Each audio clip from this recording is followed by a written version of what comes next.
Well, while we're covering the Food and Drink Festival, I bumped into two MHKs, of course, very much concerned with the situation with the banking situation in Castletown. I mean, that's your area, of course. Over to you first of all. I mean, clearly it's a commercial decision. It's a commercial company. It is, and this is what we discussed with them, and our concern as well is a loss of those facilities in Castletown and for the people in the surrounding areas, and also that sort of the way that they've put that over, and it was a big shock to the staff and to the customers. The way that it's just come across. This is what we're going to do. We're going to close down, and this is a date.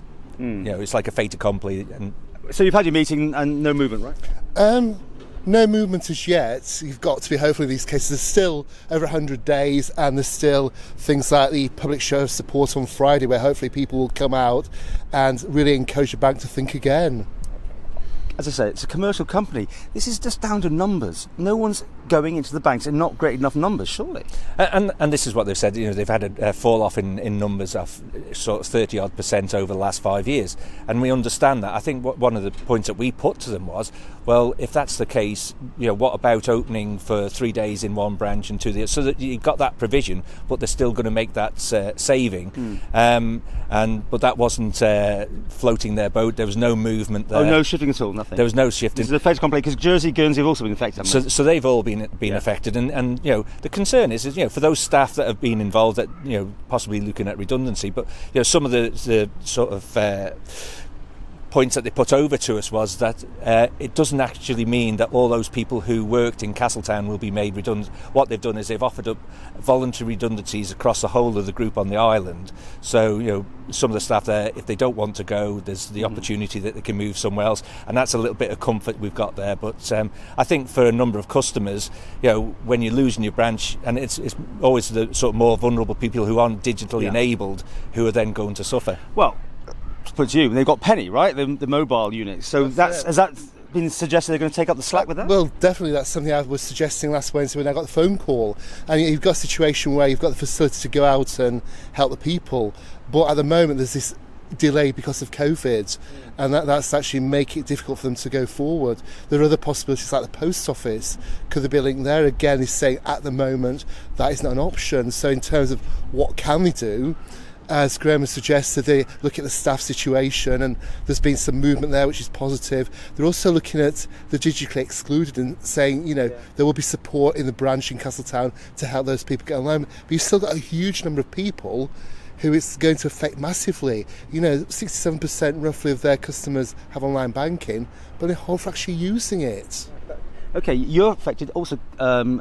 It's Peel, isn't it, that's going as well. So you've got 4 MHKs here all battling, but it's on the basis that you're going to, the headline was you're going to make them look at this again. It can't happen. It's a decision that's been made. And we were very much aware of that, but you can't go into discussions with them saying, oh, well, by the way, we all realise that you're not going to move anything, so you've got to go in hoping that they will listen and hoping that they're going to understand what their customers, and it is their customers, and this is what we reiterated with them, is these are your customers. And you're the biggest customer, I suppose, the Isle of Man government? Not me personally, but Isle of Man government, a big the bank balances with them, right? Yes, it is, and so the Isle of Man government, and I think what it is it's the name Isle of Man Bank, and people see it as their bank. Of course, it's not. It's RBSI or NatWest. I think they're going back to that name. And it's a trading name for them on the Isle of Man. Right, so you should be talking to Bill Shimmons, right? Because I talked to him years ago in his former life, and he was closing down Kurt Michael, and he said 3 people or something a week are coming in, or something quite low. I think that's what he did. He made a note, and then it went, that's what we're dealing with. We've got 2 staff members here, and there's only a few people using it. Well, this is what we asked, and we asked for that data, and said, well, can you give us the data about the footfall? And they wouldn't give us the data on the football. Now, on the footfall, but football, on the football. But when Lloyd's were looking to close theirs, they sort of shared that information, and you could go and say, well, I can understand that. If you've only got 20 people, 30 people a week going through, you can understand that decision. And I think that's one of the things that the people are not understanding, is because they haven't divulged that information, the rationale for closing it and the cost is very difficult for. Yeah, and it's further complicated because it's a business that is very visible. When people go into the branch in Castletown and there's a queue, they see the customers, they see the activity and think, well, how can it be possible that this branch is closing? And when we have to actually see the data, we can't see it, then there is that issue. Yeah, you wonder how much further it goes. How many got left? I mean, Douglas, obviously, that was that weird thing where they shut one doing the whole thing and the other one had massive queues outside. Yeah. But how many are left? I think they said there's 5, including a NatWest, but one's next to the other. Oh, right. So you go in one door and the next door's there, so there's 2 in the same place. And 3 in Douglas. Right, now, so I'm suggesting to you, and this will not be news to you, I'm sure people are now going to start opening accounts, they're going to start using it or something, and they're going to be able to turn this thing around. No? Did that not come up? I think what happened was, it came quite clear with our discussions, wasn't it, that their position is, we've made this decision, right. This is a corporate decision, we're not going to move on it. And what we think is that maybe we should raise this to RBSI in the Channel Islands, to their head office, just to make them aware of the concern that people have about these closures. Yeah, I haven't had much down there, because I was down in Guernsey the other day, and it seems to be like fait accompli. They're not so big on it, maybe. But you think there's a fight to be had here? Well, I think the key bit is, it's the Isle of Man Bank. Yeah. It's something we expect to see, it's something we've grown up with. And to lose these branches, to be left with just 2 branches outside Douglas, it's going to be a major change. Wine bar or something in its place or something. Well, potentially, and that's one issue I raised this morning, has the property being considered?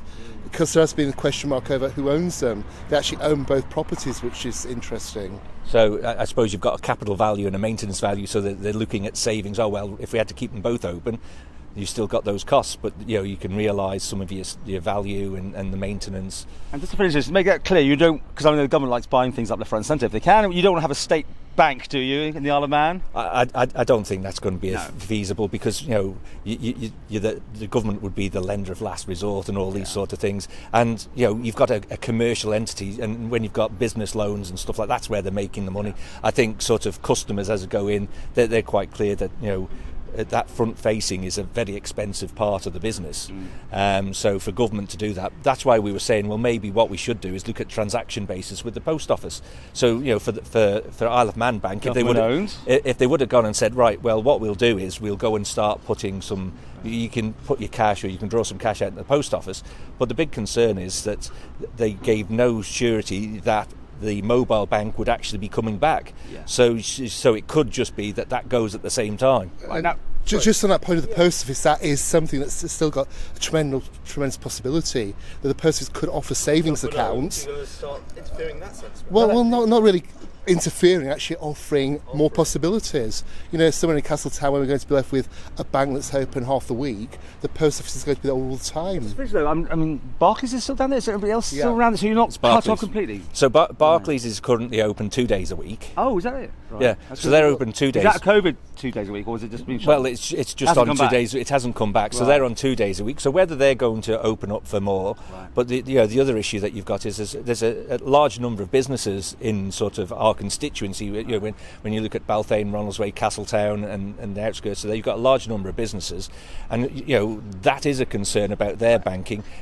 We raised a concern that they were going about digital, but HSBC, you can scan a cheque and you can do it that way. Isle of Man Bank app, you can't, so they can't use... Yeah, I've heard that. That's something they could work at, couldn't they? Yeah. They could get that one up and running, that would be helpful.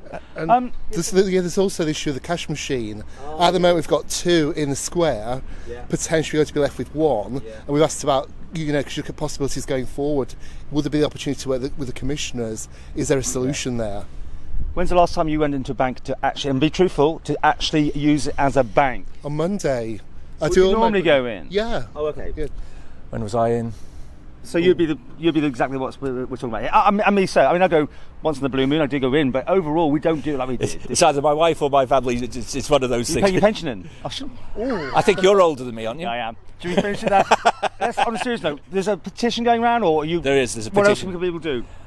Well, they've got the protest outside the Isle of Man Bank on Friday in Castletown. So there's that, they can go there. And I think one of the things is that we really do need to sort of send this over to head office in the Channel Islands, just to express, you can't hold out the hope because of that it'll open, because they'll support It's gone, hasn't it? They'll support their regional manager and say no, he's made that decision, because if they were to overrule And was Mr. Shimmons any use for anything on this? Because he's been on the side of this. Well, it was quite interesting that previously when they were shutting Ballasalla, and I was chairman of the post office, we had a meeting with Mr. Shimmons when he was in charge of Isle of Man Bank, and virtually got the same sort of answer then. Yeah. And they weren't interested in the transaction basis. And we're trying to say to them, well, surely that's one way that you should be looking to support your customers on a transaction basis through the post office. If they're not going to bring back the mobile bank, that is actually creating an issue. Okay. So get letter writing anyway, and protesting. Yeah, definitely on Friday, that show of support is going to be really important. It will send out a message that we really do need the bank in Castletown.